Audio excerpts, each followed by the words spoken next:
खिलाफ आपके एसपी ने डीसी ने केस बनाया और हम पे सख्ती की और हमें जगह जगह रोका गया और हमें लोगों की मदद करने के लिए रोका गया।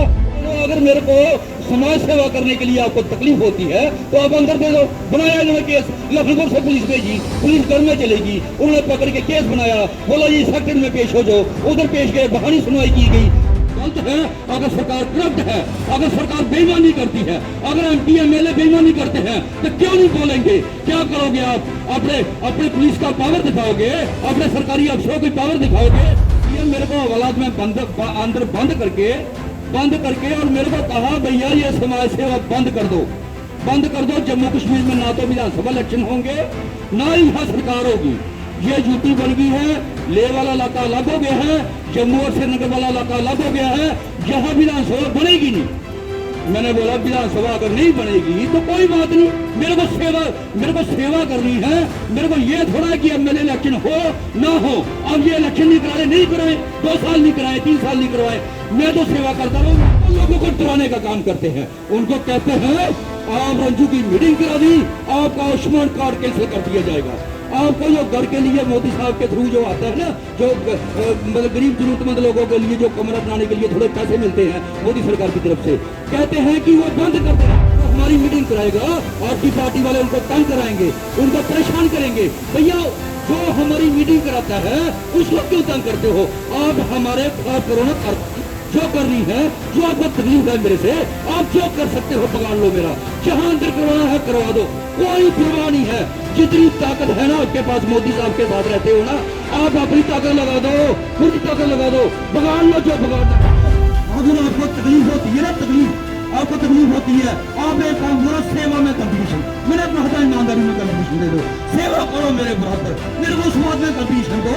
आप तो गुंडागर्दी में उतराए, सड़क है ना, पानी है ना, बिजली है ना, रोजगार है। भैया अगर यहाँ से एमपी बन के वहाँ पीएम साहब के पास पहुँच के, वहाँ पे मंत्री बन के मोदी साहब के साथ बैठ के आप बिसौली विधानसभा क्षेत्र में सड़क नहीं दे सके, आप पानी नहीं दे सके, आप लोगों को रोजगार नहीं दे सके, आप लोगों को बाहर दूसरी स्टेटों में जाने को रोक नहीं सके, आप स्कूल नहीं अच्छे दे सके, आज भी पार्टियों में लोग बैठ के हॉस्पिटलों में पहुंचते हो। बड़े बड़े सरकारी अफसर लेके, मैं केंद्रीय मंत्री साहब को कह रहा हूँ जो दिल्ली में बैठे हैं, आप सरकारी गाड़ियां, सरकारी अफसर बड़ा लंबा काफिला बनाते हो, उस काफिले में वोटर क्यों नहीं चलते आपके साथ? उस काफिले में सपोर्टर क्यों नहीं किसके के चलते आपके साथ? और एक दौड़ ही है, हम एक इशारा है। मैं कहना चाहता हूँ आज मीडिया के माध्यम से, आप 1 रुपए का भी हम पे जिस तरह कोई इल्जाम लगाओगे ना, 1 रुपए का भी करप्शन का, उसी दिन ज्वाइन करके कुर्सी छोड़ देंगे। हमें ईमानदारी करने का शौक है, हमें ईमानदारी हमारी रग में मैं कहूँ ना कि कोई पार्टी नहीं ज्वाइन करी, मेरी तुझे मैं फिर खा रहा हूँ, मैं कई बार फोन नहीं खाता, कहते हैं ये हम एलसी से बोल रहे हैं, कोई कहता है मैं कांग्रेस से बोल रहा हूँ, कोई कहता बीजेपी से बोल रहा, कोई कहता है आम आदमी पार्टी। जब मैंने क्लियर कर दिया जनता के सामने मीडिया के माध्यम से कह दिया कि हमने कोई पार्टी नहीं ज्वाइन करी। और मैं कहना चाहता हूँ कोयल कूक से पहचानी जाती है, पेड़ फल से पहचाना जाता है, जमीन ऊपर से पहचानी जाती है और इंसान अपने कर्मों से पहचाना जाता है। इसलिए कभी भी जब वोट डालने जाओ, इंसान के कर्म देखो भी, इंसान के कर्म कैसे हैं, फिर उसको वोट करो। लोगों ने मन बना लिया है, न जात पे न कर्म पे, वोट पड़ेगा कर्म पे, न जात पे। पूरे देशवासियों को भगवान परशुराम जी की जयंती पर और ईद की मुबारक देता हूँ और प्रार्थना करता हूँ कि हमारा देश जैसे तरक्की पे है, आगे भी ऐसे तरक्की पे चलता रहे। भगवान परशुराम जी की जय, भगवान परशुराम जी की जय, भगवान परशुराम जी की जय, भगवान परशुराम जी की जय। यहाँ पे आए हुए सभी युवा वर्ग के लोगों से ये कहती हूँ कि ईमानदारी करो, मेहनत करो और सच्ची समाज सेवा करो। मैं Poonam Sharma, x vice president municipal committee Lakhanpur. जैसे कि आप जानते हैं कि आज भगवान परशुराम जयंती है। भगवान परशुराम जयंती पे मैं समस्त देशवासियों को और कठुआ नॉर्थ के लोगों को बहुत बहुत हार्दिक शुभकामनाएं देती हूँ। जैसा कि आप जानते हैं कि आज अक्षय तृतीया भी है और उसके साथ साथ आज ईद का भी त्योहार है, तो मैं समस्त देशवासियों को और कठुआ नॉर्थ के लोगों को ईद की भी बहुत बहुत मुबारक देती हूँ। मैं आपको एक बात और बताना चाहती हूँ कि मैं पूनम शर्मा कठुआ नॉर्थ से आजाद कैंडिडेट के रूप में इस बार इलेक्शन लड़ने जा रही हूँ और मैं चाहती हूँ कि कठुआ नॉर्थ के लोग मेरा सपोर्ट करें। और मैं आपसे ये भी कहना चाहती हूँ कि मेरे पति अरुण शर्मा, जो कि सभी जानते हैं इनको, ये बहुत बड़े समाज सेवी हैं। मैं ये भी कहना चाहती हूँ कि जैसे कि आप लोग हमारा सपोर्ट हमेशा करते रहे हैं, इसी तरह से आगे भी करते रहना। जय हिंद, जय भारत। मैं Arun Sharma, ex president municipal committee Lakhanpur. पहले तो सारे देशवासियों को परशुराम जयंती की बहुत बहुत मुबारक हो और साथ में ही सारे देशवासियों को ईद की भी बहुत बहुत मुबारक है। और मैं मीडिया के माध्यम से कहना चाहता हूं, सभी जितने भी आए जहां लोग हैं, मेरे देशवासी हैं, यहां आए हैं जिन्होंने हमारे साथ परशुराम जयंती मनाई है, हमारे साथ ईद मनाई है। यही हमारे हिंदुस्तान की ताकत है। यही ताकत है कि हम हिंदू, मुस्लिम, सिख, ईसाई सब मिलकर रहते हैं और देश को मजबूत करने का काम करते हैं। इसलिए ये तो नेताओं का काम रहता है कि पूरा ये 5 साल 6 साल ये काम नहीं करते, पूरे 5 साल ये काम नहीं करते। पहले तो जब स्टेट होती थी तो जहां हमारी विधानसभा 6 साल के लिए होती थी और देश में जितनी विधानसभा थी, चाहे वो लोकसभा हो, चाहे देश में बाकी स्टेटों में विधानसभा हो, वहां 5-5 साल की रहती थी। लेकिन जब से यूटी बनी है, अब तो ये भी 5 साल के लिए होगी है जम्मू कश्मीर वाली। तो इसलिए ये तो नेताओं का सिस्टम है कि पूरे 5 साल काम नहीं करना और जब इलेक्शन आते हैं तो इन्होंने क्या करना होता है, हिंदू मुस्लिम करना होता है, हिंदू मुस्लिमों में दंगे करवाने होते हैं, हर जाति धर्म के लोगों में आपस में खाई पैदा करनी होती है और उसके बाद वोट बटोरने हैं और उसके बाद दोबारा इन्होंने अपने परिवार की, अपनी और अपने रिश्तेदारों की तरक्की करनी होती है। ये एक इंडिया में, हिंदुस्तान में, भारत में एक फैशन हो गया है। हर पॉलिटिकल पार्टी, चाहे वो बीजेपी हो, चाहे वो कांग्रेस हो, चाहे वो आम आदमी पार्टी हो, चाहे वो एनसी हो। आम आदमी पार्टी तो अभी यहां पे आई है, लेकिन पहले तो पीडीपी, एनसी, कांग्रेस और बीजेपी, इनका तो यही काम है पूरे देश में। पूरे देश में ये काम है कि पूरे 5 साल इन्होंने काम नहीं करना। और इन्होंने आया था देश में, मैंने सैनिटाइजर बांटे हैं, मैंने मास्क बांटे हैं, 9000 परिवारों तक पूरी डिस्ट्रिक्ट में मैंने राशन पहुंचाया है। जिस समय रोड पे कोई गाड़ी नहीं होती थी, कोई गाड़ी नहीं दिखती थी, कोई इंसान नहीं दिखता था, उस समय सिर्फ एक एम्बुलेंस दिखती थी, दूसरी मेरी गाड़ी होती थी और मेरे साथ जो लड़के चलते थे, जो घर घर जाके जो लोगों के फोन आते थे, उनके जाके राशन पहुंचाने का काम करते थे, चाहे हमारी ड्यूटी के थे, चाहे ड्यूटी के बाहर से थे, कहीं के भी थे। लेकिन हमने पूरी समाज सेवा की है। तो हमें इनाम में क्या दिया आपकी सरकार के, आपके जो बीजेपी के लीडरों ने क्या इनाम में दिया? हमारे खिलाफ आपके एसपी ने, डीसी ने केस बनाया और हम पे सख्ती की और हमें जगह जगह रोका गया और हमें लोगों की मदद करने के लिए रोका गया और हमें मना किया गया कि आप किसकी परमिशन से लोगों में राशन बांट रहे हो, लोगों में मास्क बांट रहे हो और लोगों में सैनिटाइजर बांट रहे हो।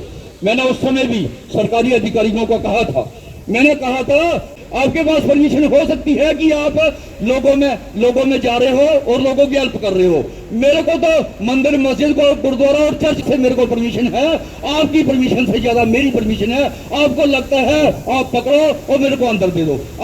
अगर मेरे को समाज सेवा करने के लिए आपको तकलीफ होती है तो आप अंदर दे दो। बनाया इन्होंने केस, लखनपुर से पुलिस भेजी, पुलिस घर में चलेगी, उन्होंने पकड़ के केस बनाया, बोला जी सेक्टर में पेश हो जाओ, उधर पेश गए, बहानी सुनवाई की गई। और मैं बताना चाहता हूं, ये बीजेपी वाले, जो हमारे कठुआ डिस्ट्रिक्ट वाले बीजेपी वाले हैं, इन्होंने क्या किया, 370 टूटी 370 टूटी तो इन्होंने क्या किया, पुलिस भेजी, पुलिस भेज के इन्होंने क्या उठा के हमें हवालात में डाल दिया। मैं पूछना चाहता हूं डिस्ट्रिक्ट कठुआ के लोगों को, आप एक कोई काम बता दो जब हमने समाज के खिलाफ या सरकार के खिलाफ कोई बात की हो। हाँ, सरकार अगर गलत है, अगर सरकार करप्ट है, अगर सरकार बेईमानी करती है, अगर एमपी एमएलए बेईमानी करते हैं तो क्यों नहीं बोलेंगे? क्या करोगे आप? अपने पुलिस का पावर दिखाओगे, अपने सरकारी अफसरों की पावर दिखाओगे और हमें अंदर करवाओगे। और मैं आपको बताना चाहता हूं, वो जो उस समय के एसएचओ साहब लगे थे ना, उनका नाम था अजय शर्मा। पहले तो एक एसएचओ साहब लगे थे, उन्होंने 15 दिन अंदर रखा, वो तो उन्होंने तो कमाल ही कर दिया। तो जो अजय शर्मा जी थे, उन्होंने क्या किया, मेरे को हवालात में अंदर बंद करके और मेरे को कहा, भैया ये समाज सेवा बंद कर दो। जम्मू कश्मीर में ना तो विधानसभा इलेक्शन होंगे, ना ही यहां सरकार होगी। ये यूटी बन गई है, लेह वाला इलाका अलग हो गया है, जम्मू और श्रीनगर वाला इलाका अलग हो गया है, यहां विधानसभा बनेगी नहीं। मैंने बोला विधानसभा अगर नहीं बनेगी तो कोई बात नहीं, मेरे को सेवा करनी है। मेरे को ये थोड़ा है कि एमएलए इलेक्शन हो ना हो, अब ये इलेक्शन नहीं कराए 2 साल नहीं कराए, 3 साल नहीं करवाए, मैं तो सेवा करता रहूं। मेरा तो इलेक्शन 4 साल से शुरू है, मैं तो इलेक्शन कैंपेन भी कर रहा हूं, सेवा भी कर रहा हूं। मेरे को तो कई बार लोगों को रहता है ना कि उनको सेवा का मेवा मिलेगा, मेरे को मेवा की कोई जरूरत नहीं है। मेवा तो लीडरों ने खा लिया, ना तो जम्मू कश्मीर वालों के पास नौकरी रही है, ना जमीन रही है, ना रोजगार रहा है, ना ही कोई कारोबार रहा है। हर बच्चा, हर नौजवान यहां से निकल के दूसरी स्टेटों में जाके काम कर रहा है, और परिवारों के परिवार यहां से जम्मू कश्मीर से निकल के दूसरी स्टेटों में जाके काम कर रहे हैं। बिजली यहां नहीं आती, बिजली का किराया इतना आता है कि बंदे को सुबह से लेकर शाम तक ये मुसीबत रहती है कि अब परिवार का गुजारा चलाना कैसे है। यहां से इतनी महंगाई हो गई है, हर तरफ महंगाई ने ताबड़तोड़ तरीके से। भैया मेवा तो जिन लोगों ने खाना था, जिन पार्टियों ने, चाहे वो एनसी वाले हैं, चाहे पीडीपी वाले हैं, चाहे बीजेपी वाले हैं, चाहे कांग्रेस वाले हैं, मेवा उन्होंने सेवा नहीं की, पर मेवा उन्होंने पूरा खाया। कई बार क्या होता है, राजनीतिक पार्टियों से जुड़े हुए लोग कहते हैं और बहुत सेवा कर रहे हो, आपको मेवा मिलेगा। मैं उनको मीडिया के माध्यम से कहना चाहता हूं, मेरे को मेवे की कोई जरूरत नहीं। मैं तो एमएलए बनने के बाद मैं तो तनख्वाह से भी 1 रुपया नहीं लूंगा, और अपना जितना भी ईमानदारी 100% ईमानदारी से काम करूंगा। मेरी बीवी ने कठुआ नॉर्थ से एमएलए बनना है, आजाद बन जाना है, इसलिए भी तनख्वाह से 1 रुपया नहीं लेना है। वो जो हमारी तनख्वाह होगी, उसमें से दोनों की तनख्वाह होगी, उसमें से मोबाइल खरीदने हैं, लैपटॉप खरीदने हैं, स्मार्टफोन खरीदने हैं, और पर्ची डालनी है जिन बच्चों की निकलेगी, चाहे वो सोनी विधानसभा क्षेत्र के हो, चाहे कठुआ नॉर्थ क्षेत्र के। जो कठुआ विधानसभा क्षेत्र के होंगे इसकी तनख्वाह से मोबाइल बंटेंगे, जो मेरे सोनी विधानसभा क्षेत्र से होंगे वो मेरी तनख्वाह से मोबाइल बंटेंगे। कहते हैं कि इस बार हमने अरुण शर्मा को वोट डालने हैं, रंजू को वोट डालने हैं, और कठुआ नॉर्थ वाले कहते हैं कि पूनम शर्मा को वोट डालने वाले। आप तो कठुआ नॉर्थ इन्होंने आई थी बीजेपी वालों ने अपने लिए, लेकिन ये हमारे लिए भेंट होगी है। जिन्होंने करप्शन करनी होती है उनको बड़ी कैलकुलेशन होती है, और ये क्या करते हैं कि बड़ी मौसम वैज्ञानिक हैं। जिस पार्टी की हवा होती है उस पार्टी में जाते हैं, और उस पार्टी में करोड़ों रुपए देते हैं और टिकट लेते हैं। जब कोई करोड़ों रुपए लेके टिकट लेगा तो फिर वो लूटेगा किसको? किसी पार्टी को करोड़ों रुपए देने टिकट के लिए, टिकट खरीदनी, समझो कि वो पैसा नोट पिंड देना। वो बड़े बड़े जो नेता दिल्ली में बैठे हैं, जो कश्मीर में बैठे हैं, उनको पार्टी फंड के नाम पे पैसा देना और टिकट खरीदनी। जब टिकट खरीद के टिकट के नाम से आप जीतते हो, जीतने के बाद आप क्या करते हो कि जीतने के बाद लोगों को लूटते हो। मेरे को कैलकुलेशन नहीं आती, जो ये लीडर लोग कैलकुलेशन करते हैं कि किस पार्टी में जाना है, किस पार्टी की टिकट लेनी है, कहां से लड़ना है, कौन सी विधानसभा कहां से, कौन सा इलाका कहां, कौन सी पंचायत कहां जोड़नी है, दूसरी पंचायत कहां जोड़नी है। ये कैलकुलेशन इनको ही आती, मेरे को नहीं आती। मेरे को सिर्फ सेवा करने आती है, इसलिए मैं सेवक हूँ। मेरे को तो सीधी मैंने कह दिया था, जब तो पीडीपी बीजेपी की सरकार थी, मैंने तो उस समय कह दिया था कि मैं भसोली विधानसभा क्षेत्र से इलेक्शन लड़ूंगा। मेरे को सीधा आता है, एक ही काम आता है, और जा पार। मेरे को कैलकुलेशन, राजनीतिक लोग हमारी कैलकुलेशन नहीं आती, और पार वाली लड़ाई हम इस बार हमें भसोली विधानसभा क्षेत्र और कठुआ नॉर्थ वाले हमें जिताने वाले हैं। हमें तो यही सेवा करने आती है और जहाँ यात्रा लोगों के खिलाफ जंग लड़ने आती है। आपने देखा होगा, मैं आपको मीडिया वालों को आपको एक बड़ी अच्छी बात बताता हूँ कि गर्मियों के दिनों में एक केंद्रीय मंत्री कंबल भेज रहे थे अपने संसदीय क्षेत्र में, कंबल बांट रहे थे। उनको ये नहीं पता चल रहा कि कंबलों की जरूरत सर्दियों में होती है या गर्मियों में होती है। मैंने मीडिया के माध्यम से देता बोलते जी वो केंद्रीय मंत्री साहब ने कंबल भेजे, ठीक है, कंबल भेजे हैं तो कंबल बांट रहे थे, उनको खतरा हो गया। भाई मैं तो विधानसभा इलेक्शन लड़ रहा हूँ मंत्री साहब, कठुआ नॉर्थ से पूनम इलेक्शन लड़ रही है, भसोली से मैं विधानसभा क्षेत्र, आपका संसदीय क्षेत्र क्यों, आप क्यों परेशान हो रहे हैं कि तो आप कोई ना कोई परेशानी बनाते रहते हैं, आपको क्यों हो रही है? आप तो एमपी का इलेक्शन लड़ते हैं। अभी तो एमपी इलेक्शन कोई, मैंने आपको डीडीसी इलेक्शन में मैंने पहले ही कहा था कि मैं तो एमएलए इलेक्शन लड़ूंगा। एक तो नेता है त्रोकला नेता, उनकी तो बात ही छोड़ो, ना उनकी पार्टी का कोई एमपी एमएलए है, ना उनकी पार्टी का कोई एमपी है, ना ही कोई डीडीसी है, ना ही कोई डीडीसी है, और ना ही कोई डीडीसी बनेगा, ना उनकी पार्टी का कोई एमएलए बनेगा, ना कोई एमपी बनेगा।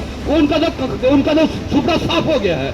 इसलिए मैं उनको मैं मीडिया वालों को, लोगों को, जनता को बताना चाहता हूं, भसोली विधानसभा क्षेत्र और कठुआ नॉर्थ वालों को, कि वो नेता तो जितने देर उन्हें मनमानी करनी थी, धक्काशाही करनी थी, जो उन्होंने करना था वो उन्होंने कर लिया, उनका तो खत्म है। बड़ी लेना लगाते हो बड़े बड़े सरकारी अफसर लेके। मैं केंद्रीय मंत्री साहब को कह रहा हूँ जो दिल्ली में बैठे हैं, आप सरकारी गाड़ियां, सरकारी अफसर बड़ा लंबा काफिला बनाते हो, उस काफिले में वोटर क्यों नहीं चलते आपके साथ?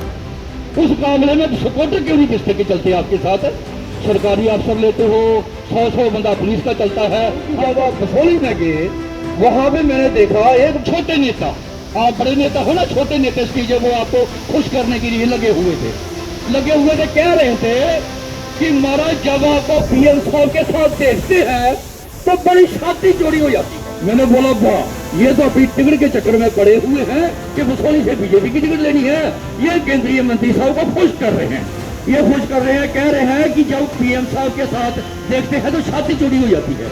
मैंने बोला कहीं इतनी चोरी छाती ना हो जाए कि आपकी कमीज फट जाए, आपका कुर्ता फट जाए, क्योंकि छाती चोरी तब आप एक काम करिए कि ठीक है, उनको पीएम साहब उनकी बात मानते हैं, केंद्रीय मंत्री साहब की बात मानते हैं, पीएम साहब मोदी साहब उनकी बात मानते हैं, तो भैया वो तो सिस्टम उनका सेट हो रहा है ना।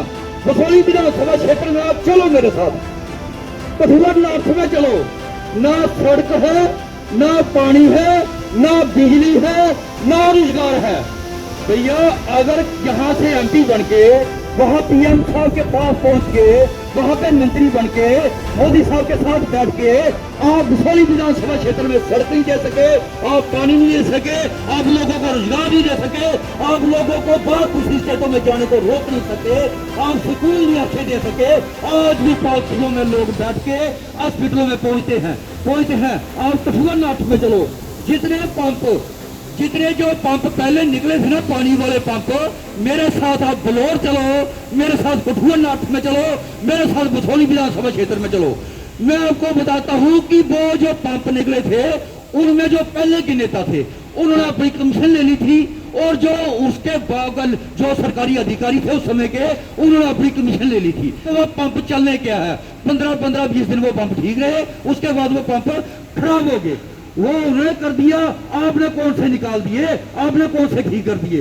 और मैं कहना चाहता हूं जो यूपी के प्रेसिडेंट है बीजेपी के, और जो केंद्रीय मंत्री हैं, हम जाते हैं भसोली विधानसभा क्षेत्र में, जाते हैं कठुआ नॉर्थ में, जाते हैं जब हम मीटिंगें करते हैं, जो लड़के हमारी मीटिंगें कराते हैं, जो सीनियर सिटीजन हमारी मीटिंगें कराते हैं, जो महिलाएं वहां मीटिंगें कराती हैं, आपकी पार्टी वाले, चाहे आपके डीडीसी के चेयरमैन हो, वो लोगों को डराने का काम करते हैं। उनको कहते हैं आप रंजू की मीटिंग करा दी, आपका आयुष्मान कार्ड कैंसिल कर दिया जाएगा।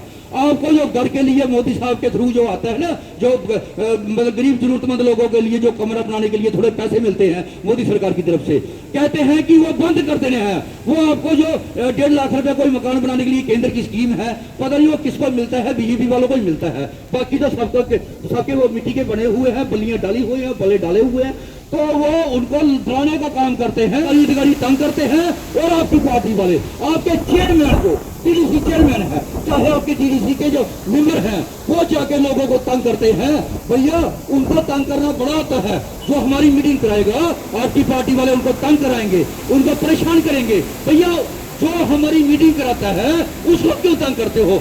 आप हमारे खिलाफ करो ना कार्रवाई, जो करनी है, जो आपको तकलीफ है मेरे से, आप जो कर सकते हो बगाड़ लो मेरा, जहां अंदर करवाना है करवा दो, कोई परवाह नहीं है। जितनी ताकत है ना आपके पास, मोदी साहब के साथ रहते हो ना, आप अपनी ताकत लगा दो, पूरी ताकत लगा दो, बगाड़ लो जो बगाड़ना है मेरा। और मैं कहना चाहता हूँ जिस भी विधानसभा क्षेत्र में, जिस भी विधानसभा क्षेत्र में जाता हूँ, अगर आपके बीजेपी पार्टी वालों ने, जिसने हमारी मीटिंग कराई, जिसने हमारा प्रोग्राम कराया, अगर आपके पार्टी वालों ने तंग किया उनको, तो हम आप ये काम करने वाले हैं। मैंने कभी रोड जाम करने वाली राजनीति नहीं की है, मैंने कभी पुतले जलाने वाली राजनीति नहीं की है, मैंने ये वाला काम नहीं किया है। मैं सेवा करता हूँ, सेवक हूँ। इसलिए मैं कहना चाहता हूँ मीडिया के माध्यम से, आपके टीडीसी के मेंबर हो, आपके जो एमएलए रहे हैं वो हो, आपके जो जितने भी बड़े बड़े लीडर हैं, बड़े लीडर का भी पुतला बनाया जाएगा, छोटे का भी बनाया जाएगा। अब अगर आपके बीजेपी वालों ने हमारे लोगों को तंग करना शुरू किया, जो हमारी मीटिंग कराते हैं तंग करना शुरू किया, तो मैं आपको कहना चाहता हूँ कि हम पुतले बनाएंगे, पुतले जलाएंगे आपके इलाके में, जहाँ का टीडीसी होगा वही उसके इलाके में जाके जलाएंगे। और ये मत समझना कि हम कहीं रोड नहीं जाम करते, हम रोड जाम करने की बारी आई तो 50,000 बंदा किसी रोड पे खड़ा दूंगा, फिर देखूंगा मैं आपको। आप एक काम करो, अगर आपको तकलीफ होती है ना, आपको तकलीफ होती है, आप एक काम करो, सेवा में कंपटीशन, मैंने कहा था ईमानदारी में कंपटीशन दे दो, सेवा करो मेरे बराबर, मेरे को उस बात में कंपटीशन दो। आप तो गुंडागर्दी में उतराए, इसलिए मैं कहना चाहता हूँ, आप मेरी हर जगह भुसौली विधानसभा क्षेत्र में भी और कठुआ नॉर्थ में भी मीटिंग होगी। जो मेरी मीटिंग कराएगा, जिसका मेरे साथ फोटो आएगा, जिसपे आप अगर उस बंदे पे आपने परेशानी डाली, तो फिर मैं आपका रोज ही पुतला बनाऊंगा और रोज ही पुतला जलाऊंगा, मुर्दाबाद के नारे लगाऊंगा, मुर्दाबाद के, क्योंकि हम ये इस लेवल पे आना नहीं चाहते। आप हमें मजबूर मत कीजिए। कहना चाहता हूँ भुसौली विधानसभा क्षेत्र और कठुआ नॉर्थ क्षेत्र, कठुआ नॉर्थ वाली विधानसभा क्षेत्र वाले लोगों को, एमएलए हमने दोनों को आपने बना देना है, हमें बना देना है आपने एमएलए। अगर आप हुक्म करोगे, एमएलए बनने की बात कर रहा हूं, पहले नहीं, उसके बाद अगर आप हुक्म करोगे, आप कहोगे कि बीजेपी में चले जाओ, हम दोनों बिना किसी शर्त थे बीजेपी ज्वाइन कर लेंगे। अगर आप कहोगे कांग्रेस ज्वाइन कर ले, तो हम कांग्रेस में चले जाएंगे, लेकिन लोगों का हुक्म होगा। अगर आप कहोगे कि एनसी में जाना है, तो हम एनसी में चले जाएंगे। अगर आप कहोगे कि आम आदमी पार्टी में जाना है, तो आम आदमी पार्टी में चले जाएंगे, लेकिन जाएंगे एमएलए बनने के बाद। मैं कहना चाहता हूं, अगर आपने बनाना है बना देना, नहीं बनाना है तब भी कोई बात नहीं, ये आपके जिम्मे हमने डाल दी है बात। अगर आपको लगेगा कि किसी एक ईमानदार को एमएलए, मैं कहना चाहता हूं, मैं तो एमएलए भुसौली विधानसभा क्षेत्र से बन रहा हूं, एक ही ईमानदार एमएलए के साथ, एक ईमानदार एमएलए फ्री, कठुआ नॉर्थ की फ्री एमएलए, ये भी पूरी ईमानदार है, ये पूरी ईमानदार है। हम एक और एक दो नहीं है, हम एक और एक 11 है। मैं कहना चाहता हूँ आज मीडिया के माध्यम से, आप 1 रुपए का भी हम पे जिस तरफ इल्जाम लगाओगे ना, 1 रुपए का भी करप्शन का, उसी दिन ज्वाइन करके कोशिश छोड़ देंगे। हमें ईमानदारी करने का शौक है, हमें ईमानदारी, हमारी रग में ईमानदारी है, हमारे में सेवा करने की हमें आदत है, इसलिए हम सेवा करना चाहते हैं। और मैं बताना चाहता हूँ, एक कठुआ नॉर्थ पे, अब मैं उनका नाम नहीं लूंगा, उन्होंने फोन किया, मैं कह रही हूँ कि कोई पार्टी नहीं ज्वाइन करी, फिर किसी लोग फिर खा रहे हो, मैं कई बार फोन नहीं उठाता, कहते हैं ये हम एनसी से बोल रहे हैं, कोई कहता है मैं कांग्रेस से बोल रहा हूँ, कोई कहता बीजेपी से बोल रहा, कोई कहता है आम आदमी पार्टी। जब मैंने क्लियर कर दिया, जनता के सामने मीडिया के माध्यम से कह दिया कि हमने कोई पार्टी नहीं ज्वाइन करनी, एमएलए के बनने के बाद मेरी क्या हक है कि अपनी मर्जी से पार्टी ज्वाइन कर लूँ। मेरे को जो हुक्म होगा, भुसौली वालों का हुक्म होगा, कठुआ नॉर्थ वालों का हुक्म होगा, उनके हुक्म के मुताबिक सिर झुका के पार्टी ज्वाइन कर लेंगे। मेरी अपनी कोई हैसियत नहीं, अपनी मर्जी जो अपना इंटरेस्ट लेके कोई पार्टी ज्वाइन कर लूँ। इसलिए मैंने कहा, बीडीसी चेयरमैन एक कांग्रेस के बीडीसी चेयरमैन कठुआ नॉर्थ के मेरे को शाम को फोन करते हैं, कहते हैं कि उनको कांग्रेस के बहुत बड़े लीडर का फोन आया। मैं बोला जी आपको फोन आया तो अच्छी बात है, आपको आया होगा फोन, बहुत बड़े लीडर का फोन आया, बीडीसी चेयरमैन साहब आपको आया होगा। कहते जी मेरे को कह रहे, पहले तो मेरे को जातिवाद वाली बात करने लगे। मैं तो जातिवाद करता नहीं, मैं तो हर जाति धर्म के लोगों का अपना परिवार मानता हूँ। क्लियर बात है ये, आप मैं कहता हूँ मीडिया वाले दिखा सकते हैं, मैं हर जाति धर्म के लोगों को अपना परिवार मानता हूँ और हर जाति धर्म के लोग मेरे को अपने परिवार का मेंबर मानते हैं। पहले तो मेरे को जातिवाद की बात करने लगे वो बीडीसी चेयरमैन। मैंने उनको कहा आप मेरे हिंदुस्तानी भरा हो, मेरे भारतीय भरा हो, मेरे इंडियन भरा हो, ये बात करा करिए, अगर आपने बात करनी है तो करो। मेरे को जातिवाद हिंदू मुस्लिम की जो कहते हैं ना आप धर्म के नाम पे जो बात करते हो, ये मेरे से मत करो। आप ये बताओ कि आपने फोन किस लिए किया?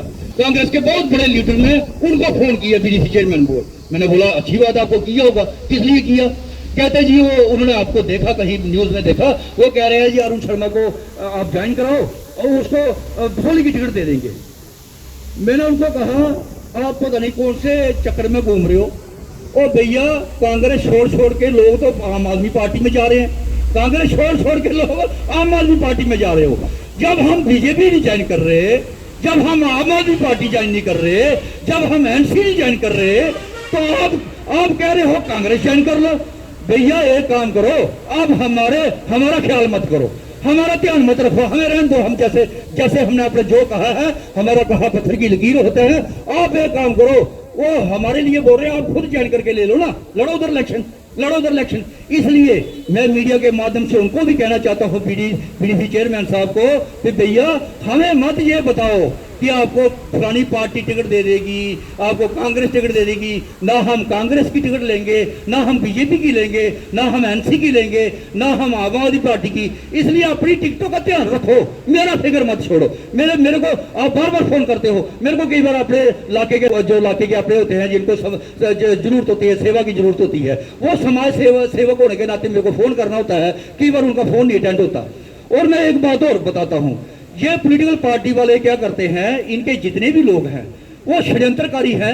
षड्यंत्रकारी क्या करते हैं, कभी फोन करके कोई बंदा गिला करता है, कहता है कि महाराज देखो जी हमारे उधर ये नहीं हुआ, हमारे उधर वो नहीं हुआ, आपने फोन नहीं अटेंड किया। मैं उनको मीडिया के माध्यम से कहना चाहता हूँ, भैया गाड़ी में खुद चलाता हूँ, सेवा भी खुद करता हूँ, स्पीच भी खुद करता हूँ, और जहां भी जाना होता है खुद ही वहां पे जाके कुर्सियां भी खुद लगाता हूँ, दरी भी खुद बिछाता हूँ। बाकी तो लड़के आ जाते हैं साथ मेरे, कभी इनको पता चलता है आ जाते हैं। भैया सारा काम मेरे को खुद में किसी पार्टी में हूं नहीं। अगर कभी फोन नहीं उठाया जाए तो बुरा मत माना करो। इस समय कम से कम इतनी सपोर्ट मेरी कर दिया करो कि आप बुरा मत मानो। अगर आप बुरा मान रहे हो ना, मैं आपके घर का मेंबर हूँ, मान रहे हो तो चलो, मेरे को फिर भी अच्छा लगता है कि अपने घर के मेंबर का अगर मेरे से फोन नहीं अटेंड हुआ तो आप बुरा मान रहे हो, तो मेरे को वो भी अच्छा लगता है कि आपने बुरा माना सही। लेकिन मैं एक दूसरा पक्ष देखना इसका, भैया अभी तक मैं एमएलए बन जाऊंगा ना, मंत्री बन जाऊंगा, ये भी एमएलए बन जाएगी, आपके फोन सारे अटेंड होंगे, आपको नंबर दे दिया जाएगा, सारे अटेंड होंगे और सब नोट होंगे। मैं आपको बताना चाहता हूं, अभी आप गिला मत करो। अब आपको गिला कर, जब मैं एमएलए बन जाऊंगा आपको गिला करने का मौका नहीं लगेगा। उस समय गिला करने का मौका नहीं, सारे अटेंड होंगे। हम बंदा रखेंगे फोन अटेंड करने के लिए, साथ में मेरे को सरकारी ड्राइवर मिल जाएगा, पीआरओ मिल जाएगा, फोन मैं अटेंड कर लूंगा, गाड़ी में आराम से बैठ के अटेंड कर लूंगा, सरकारी ड्राइवर मिला होगा मेरे पास। इसलिए मैं कहना चाहता हूं, मेरी बात का बुरा मत मानना, आप मेरे को अपने घर का मेंबर समझना। अभी आपका गिला बनता है जिनको आपने एमपी के वोट डाले हैं, जिनको आपने एमएलए के वोट डाले हैं, जिनको आपने एमपी के वोट डाले हैं ना, उन जो मंत्री है गिला उन पे बनता है। जिनको आपने एमएलए वोट डाले थे, वो जो पार्टी है, कोई संगठन सा बना हुआ है एक, उन पे गिला बनता है। जिनको आपने डीसी के वोट डाले थे, गिला उन पे बनता है। जिनको आपने सरपंच के वोट डाले थे, गिला उन पे बनता है। जिनको आपने बीडीसी बनाने के लिए सरपंचों पंचों को कहा था कि उनको बीडीसी बनाओ, गिला उन पे बनता है। जिनको आपने कारपोरेटर एमसी, चाहे वो कारपोरेशन में हो, चाहे वो कमेटी में हो, चाहे कौंसिल में, जिनको आपने पार्षद बनाया था उनको वोट डाला था, जिनको आपने कौंसिल के प्रधान बनाया था, जिनको आपने कमेटी के प्रधान बनाया था, या कारपोरेशन के मेयर बनाया था, गिला अभी भाई साहब आपका उनसे बनता है। अभी मेरे को आपने अभी नौकर रखा नहीं है, आपने मेरे को नौकर बनाना है अभी वोट डाल के। अभी एमएलए लोगों का, जनता का नौकर होता है, मालिक नहीं होता। जो एमएलए होता है, जो लीडर होता है, वो जनता का नौकर होता है। जनता नौकर चुनती है, मालिक नहीं चुनती। जनता जब वोट करती है, जनता मालिक है। अभी आपने नौकर का मेरे को सर्टिफिकेट नहीं दिया, अभी नौकर बनाया नहीं है। हाँ, नौकर मैं हूं। मैं वार्ड नंबर 2 से जीता था 100% वोटों से। ये वार्ड नंबर 3 से। मैं वार्ड नंबर 2 वालों का मैंने पहले भी कहा था कि मेरे को 100% वोट डाले थे उन्होंने। मैं जब पार्षद का इलेक्शन लड़ा था, जब इसने 3 में इलेक्शन लड़ा था, ये भी वहां से जीती थी। अब हम अभी तक हम नौकर हैं वार्ड नंबर 2 वालों के, वार्ड नंबर 3 वालों के।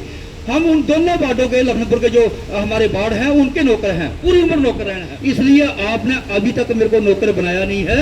जिस दिन आप मेरे को अपना नौकर बना लोगे, जिस दिन आप अपना मेरे को दे दोगे ड्यूटी। अभी तो मैं मंदिर, मस्जिद, गुरुद्वारा और चर्च के आशीर्वाद से सेवा कर रहा हूँ, क्योंकि मेरे पे मेहरबानी है, मेरे पे उनका आशीर्वाद है। अभी तो मैं उनकी ड्यूटी निभा रहा हूँ। जिस दिन आप मेरी ड्यूटी लगाओगे, आपकी ड्यूटी निभाऊंगा। देखो, एक तो मैं अपनी जेब से पैसे खर्च करके सेवा करता हूँ। मैं जब सेवा करता हूँ तो एक ड्यूटी तो ये पूरी उम्र चलती रहेगी कि अपनी जेब से पैसा खर्च करके सेवा करनी है। दूसरी ड्यूटी हो गई जो एमएलए बनने के बाद आपने देनी है, डबल ड्यूटी आपकी होगी। अगर मैं मंत्री बन गया, 3 गुना सेवा होगी, चाहे वो भसोली विधानसभा क्षेत्र के लोग हो, चाहे कठुआ नॉर्थ। जिस इलाके की 3 गुना सेवा होगी तो उस इलाके की तरक्की होगी। इसलिए मैं कहना चाहता हूं कि आप अभी मेरे पे इतना गिला नहीं किया करो, माफ किया करो। आपके घर का मेंबर हूं, कभी कभी उठ जाता है तो फोन अटेंड कर लेता हूं, तो पहुंच जाता हूं।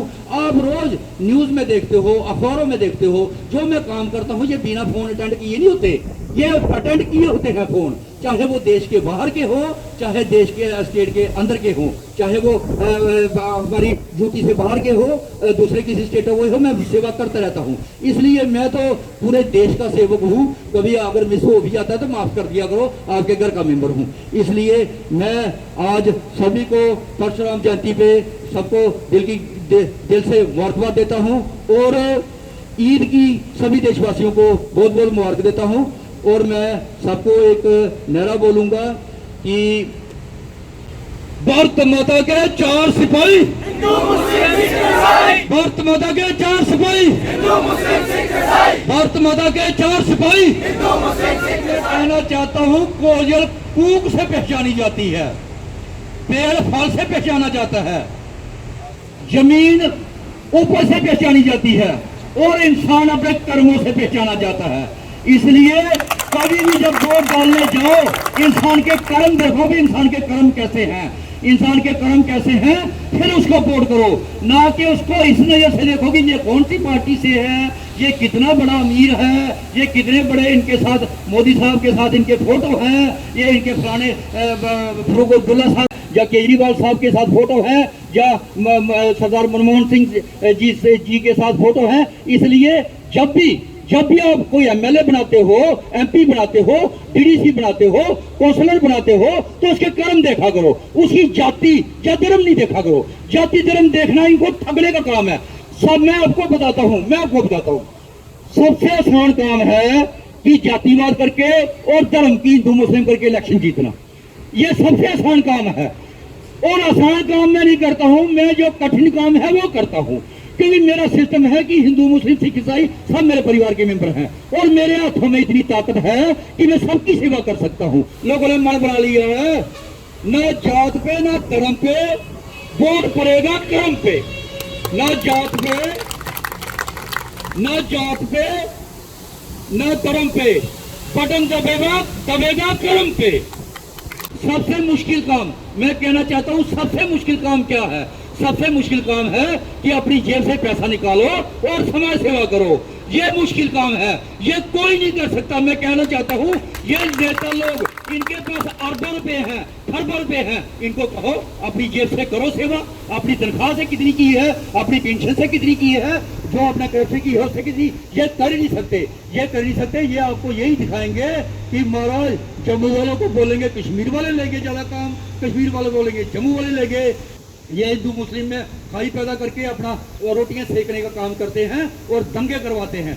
इसलिए हम इन लोगों की बातों में नहीं आना है। हमने बंदे को देखना है, कौन बंदा काम करने वाला है, ये आपने डिसाइड करना है कि कौन ईमानदार है, कौन बेईमान है। इसलिए जनता ने बना ली है मूड। इसलिए मैं कहता हूं, क्यों डर रहे हो, जल्दी कराओ इलेक्शन। नहीं भी कराओगे तो कोई बात नहीं, 2 साल बाद कराओ, 6 साल बाद कराओ, इलेक्शन तो करो। मेरे को कहते हैं इलेक्शन नहीं होंगे, इलेक्शन नहीं होंगे। ओ भैया, इलेक्शन नहीं होंगे, कम से कम ये अगर आप इधर नहीं कराओगे तो किसी और स्टेट में जाके लड़ेंगे। इलेक्शन तो अभी पूरी उम्र लड़ने हैं। ये आप भूल जाओ कि इलेक्शन मैंने पूरी उम्र अब इलेक्शन ही लड़ने हैं। मैंने भी पूरी उम्र इलेक्शन लड़ने हैं, इसने भी पूरी उम्र इलेक्शन लड़ने हैं। आपने अगर जम्मू कश्मीर में नहीं कराने हैं इलेक्शन, नहीं कराओ, हम किसी और स्टेट में जाके इलेक्शन तो पक्का लड़ेंगे, लेकिन सेवा हम अपने जम्मू कश्मीर में करते रहेंगे। ये हमारी ड्यूटी लगाई है, भगवान ने ड्यूटी लगाई है, वो हम अपनी ड्यूटी निभा रहे हैं। इसलिए मैं तो सेवक हूँ, सेवा करते रहता हूँ। आपने करवाने हैं इलेक्शन करवाओ, नहीं करवाने हैं मत कराओ, हम तो यहाँ सेवा करते रहेंगे। सरकारी सेवा करने को मेरा बड़ा मान है कि सरकारी सेवक भी बनूं। प्राइवेट सेवक को मेरे को भगवान ने बनाया है, इसलिए सरकारी सेवक भी अगर आप बना देते हो तो डबल सेवा करूंगा। अगर मंत्री बन जाऊंगा तो 3 गुना सेवा करूंगा। जब 3 गुना सेवा होगी तो जनता की बेहतरी के काम होंगे। एक मॉडल देने वाला हूं कि ईमानदार एमएलए, ईमानदार मंत्री कैसे काम करता है। इसलिए आप सब लोग आए हमारे साथ। ईद की मुबारकें दी सब देशवासियों को, भगवान परशुराम जयंती की मुबारकें दी सब देशवासियों को। आपने अपना कीमती समय मेरे लिए यहाँ दिया। मैं आपका सबका हाथ जोड़ के, सिर झुका के आपको प्रणाम करता हूँ। और मैं जो उम्र में बड़े हैं उनको कहता हूँ कि मेरे पे आशीर्वाद रखें, जो मेरे से उम्र में छोटे हैं वो मेरा साथ रखें। इसलिए जय हिंद, जय भारत। अरुण शर्मा जिंदाबाद, अरुण शर्मा जिंदाबाद, अरुण शर्मा जिंदाबाद।